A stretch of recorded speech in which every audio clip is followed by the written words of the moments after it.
Okay guys, so I always find it a bit confusing when it comes to talking about subsonic, supersonic, hypersonic, Mach 1, Mach 2, Mach 5. All of these words are a bit confusing. So I thought I'd break it down to you today and talk to you about why I'm very bullish on Virgin Galactic's potential when it comes to supersonic and hypersonic travel in the future and how it's going to generate massive amounts of revenue. So let's jump right into it. So first of all, let's look at some definitions.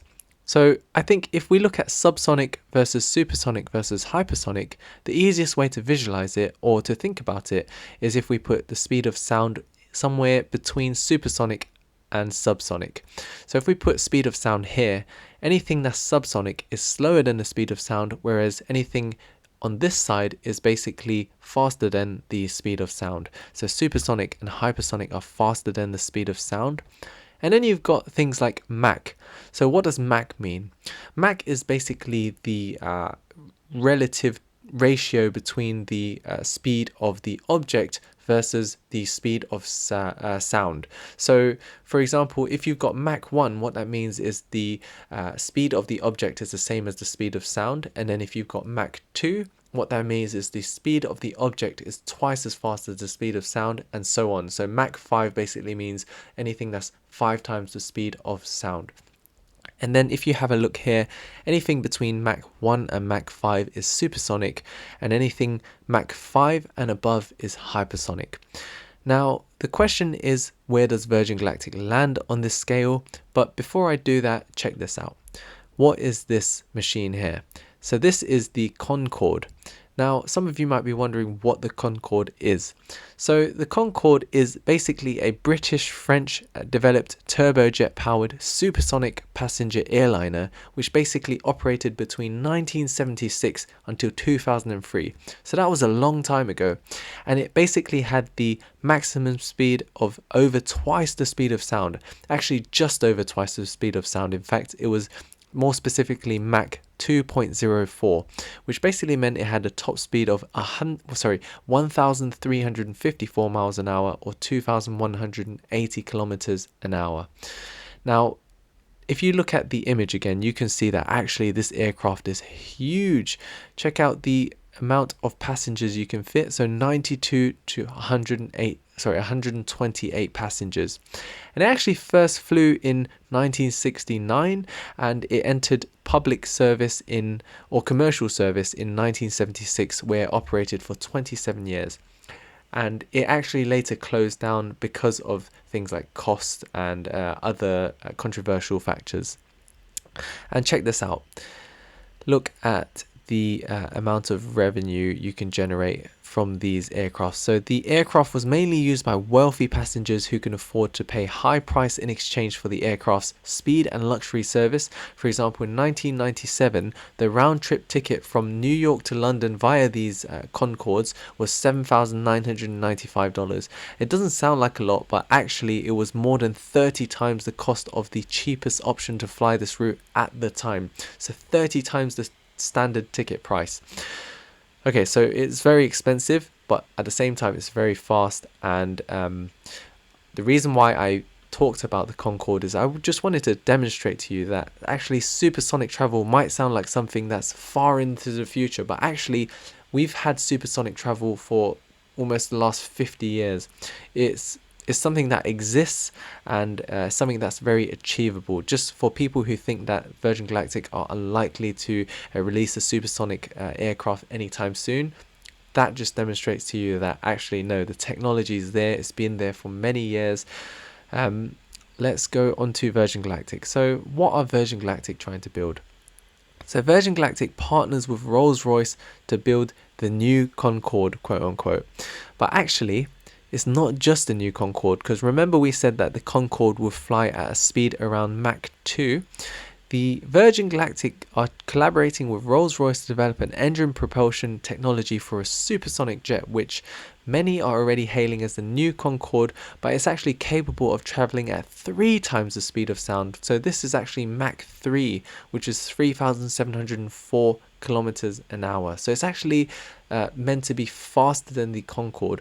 And fair enough. I mean, going from Mach 2 to Mach 3, we've had Mach 2 since 1969, so there's no reason why we can't have Mach 3 after 50 years. So Mach 3 is what Virgin Galactic are aiming for, supersonic Mach 3. Okay, so some of you might think, again, Mach 3 is quite unrealistic. It's going to take a long time, but I'm going to demonstrate to you why actually loads of companies are going into this industry and why it's a lot sooner than you might think it is. I'm going to give you a timeline which I'm predicting as well. So first of all, check this article out. So forget supersonic. This hypersonic jet can fly from New York to London in under an hour. So first of all, supersonic flight is arriving. So in the last 18 months, you've got a company called Boom, which has successfully tested its XB-1 demonstrator aircraft and actually already pre-sold 15 of its still in development 30-seat Overture models to United Airlines.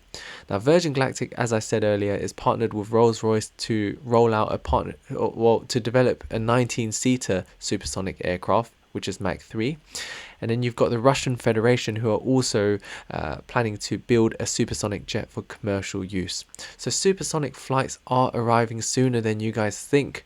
So when you factor in your consideration in terms of when Virgin Galactic stock could potentially hit the moon, consider the fact that actually supersonic travel is coming sooner than you think, which means that portion of Virgin Galactic's revenue, which is going to come from these supersonic flights, is going to be significantly sooner than you might think.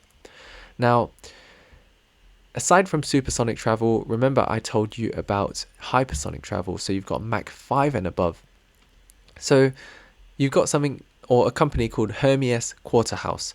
So think supersonic or Mach 1, the speed of sound, then multiply it by 5, and then you've got hypersonic Quarterhouse. So last week, Hypersonic Quarterhouse, which is the company that I just talked about in terms of Mach 5, have announced that they basically the US Air Force are going to give them $60 million to test the aircraft. So let's have a look into it. So in terms of timelines for this hypersonic travel company, so you've got plans to test a small-scale version in 2023, and then a mid-sized cargo carrying version in 2025, and then you've got a larger commercial passenger version in 2029. So actually it's significantly sooner than even I thought.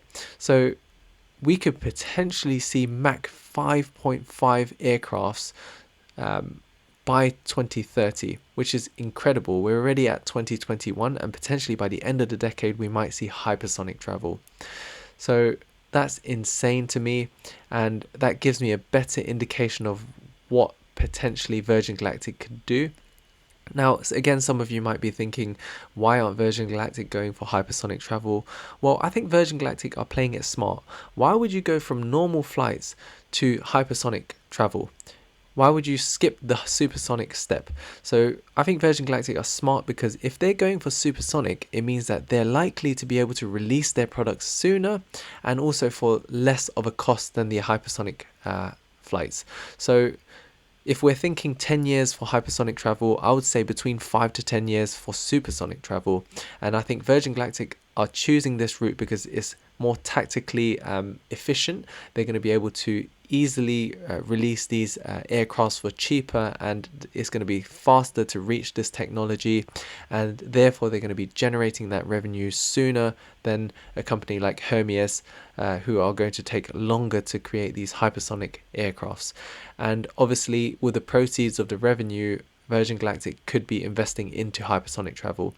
In fact, most likely they will be, because if you remember, they're partnered with Rolls-Royce, and Rolls-Royce are investing heavily into hypersonic aircraft firms. $20 million into reaction engines, which basically create technology which can deal with temperatures associated with Mach 5.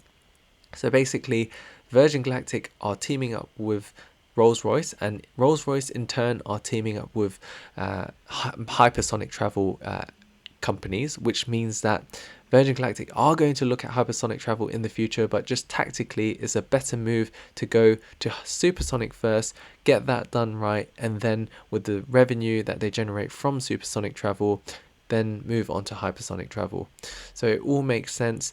10 years for hypersonic travel, so anything between, I'd say average of maybe 7 years until we see supersonic travel. Some of you might think that's quite optimistic, but I like to be optimistic, and I think in 7 years time we're going to see a lot of progress. Even if it's not actual commercial flights, we're going to see plenty of progress in that field, and I'm very bullish, and ARK Invest also are bullish. I think one day Virgin Galactic are definitely going to go into hypersonic travel, and ARK actually believe the hypersonic flight industry could generate annual revenues of $270 billion.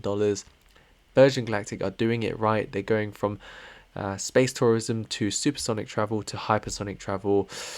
I'm very bullish on this company in the long term. Let me know your thoughts. Are you bullish on Virgin Galactic's supersonic and hypersonic travel sector? Let me know. Smash that like button, subscribe to the channel. Take care. I will see you soon.